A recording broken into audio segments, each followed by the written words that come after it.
Hello gin lovers and welcome back to No Nonsense Gin Reviews with me, Bobby Freeman. Now then, cast your eyes on this familiar little bottle. This, my friends, is Gordon's Gin. Now this, you'll know this because whenever you first try gin, the chances are you probably tried this one because it's just like the standard gin. When you don't know anything about gin, you just think, oh, gin, Gordon's, yeah, great. They've got a really good place in the market and they've been hugely successful. I mean, any way you can possibly think of that would sell gin, Gordon's is going to be in there, whether it be a bar, a nightclub, a supermarket, anything, Gordon's will be there.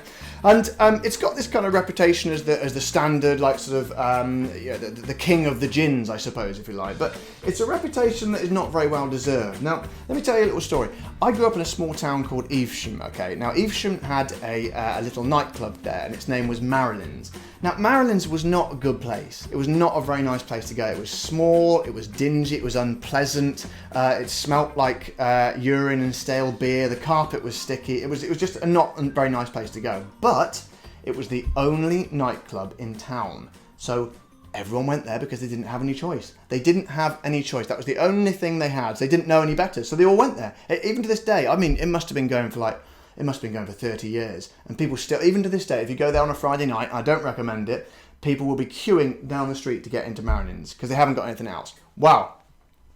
Gordon's is the Marilyn's of the gin world. Because this, I don't want to be too disparaging towards them, but I'll tell you now, this ain't good gin. And it kind of annoys me that it seems to be out there still sort of lauding it about in the gin market going, come and drink me, I'm Gordon's gin. Yes, you want gin? Of course you want Gordon's. What are the, there are no other gins. Come and drink me. Just raking in all the cash. Now then, it's my job here to be very honest, and I want to dispel this image of Gordon's because they have had it way too good for way too long. So you don't need to be drinking this. Fine, if you want to try it, start off with, go for your life. But just be very aware that there is a lot better stuff. I've reviewed all sorts of gins on this channel. Have a look. And if it's a price thing, because that's the only good thing Gordon's has got going for it. I mean, you'd usually buy a bigger bottle than this, but I'm just buying this to test, so I just bought a little one. But for the same price, you can get something really nice like Beefeater, like I've reviewed in my other channels. I haven't got it here. Where is it? It's up on the shelf there. So it's nothing to do. Don't be saying. It's not an excuse to say, oh yeah, I know, but I'm on a budget. Fair enough. We've all been on budgets, you know. But you don't need to be drinking this. Right. Okay. But for purposes of a fair test, I will drink it. First of all, it has poor marks for not having the cork top, because I can't do my cork top test. But never mind. Stick that on there. Right. Let's give her a sniff, shall we? Yeah. See, this is kind of like, it's kind of just gin by numbers. It's your bog standard gin. There's nothing stand out about it. There's nothing unique about it. There's nothing pleasant about it, really. It's just bog standard, just about get yourself over the line gin. That's it. And I'll tell you what, well, I'll tell you what, let's stop talking about it and sniff it. Let's have a bit of a taste of it, shall we? Then I'll carry on talking about it. Right. There we go. Luckily, we've got top quality tonic water to try it with, as I do with all my gins. In we go. And over there. Oh my god, it smells even worse with the tonic. The idea is with the tonic, it's supposed to bring out the flavours. I think this brings out the sort of all the faults of this gin. It really sort of highlights them even more. Oh jeez, I'm really not looking forward to this. But let's do it anyway. Let's give it a go. Right. Oh man alive. It's just...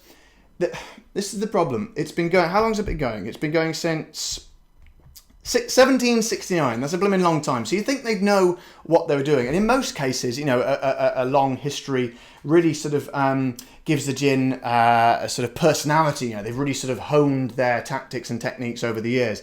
This one just seemed... They got to the point... Well, they just don't seem to care. They just churn out the same old rubbish. And I think over the years, it's just become dumbed down, maybe. It must be a gigantic factory that, you know, where they do this from, the main distillery. I don't know where it is, probably in London. But it's just, there's just nothing going on in there. I don't even know what to say. It's just, yeah, it's gin, definitely. But it's just, you know, I always talk about personality. Like, what have we got here? Like these, like the Silent Pool, for example. I was saying, you just know that people have really put their heart and soul into a gin like this. What else have we got? Oh, yes, the Percy gin over here. Percy Labrador gin. I reviewed this a couple of weeks ago.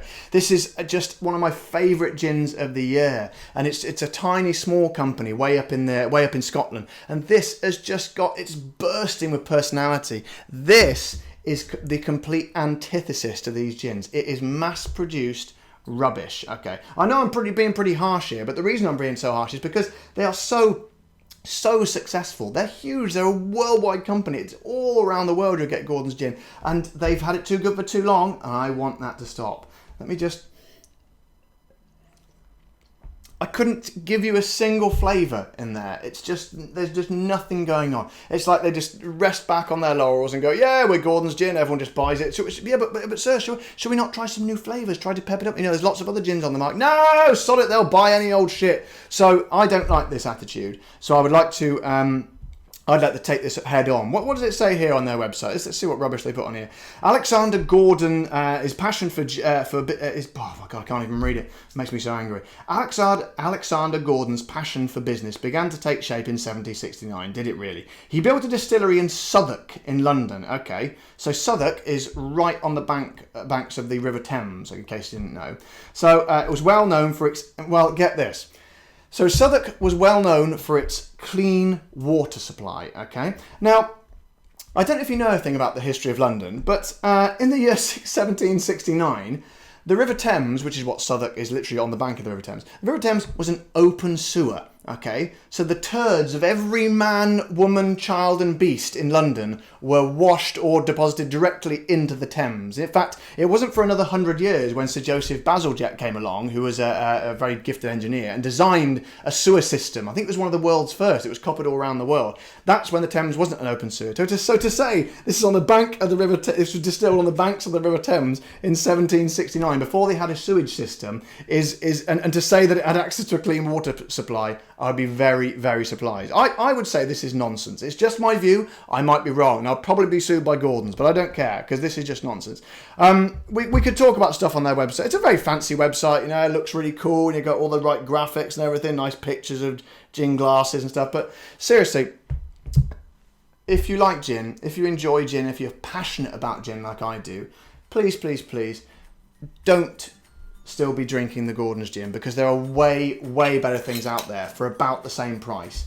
Some a little bit cheaper, in fact, which I'm going to be doing in the next few videos. But I think this has been a pretty negative video. Most of my gin videos are pretty positive. I like to talk positive about my gins, but I thought it's important that we look at the ones to avoid as well. And I would say top of my list, ladies and gentlemen, sadly, is the Gordon's. Gordon's, if you're listening, do something else. Make another gin, find that passion again, put a bit of more heart and soul into it like these new ones do, and maybe you could, all those years of experience, maybe they'll come to fruition and you'll make something really good. But for now, this ain't good enough. Sort it out. Right, ladies and gentlemen, that's the tirade over. I will see you next time. This is No Nonsense Gin Reviews, and I am Bobby Freeman. I'll see you next time. Thanks so much. Bye-bye.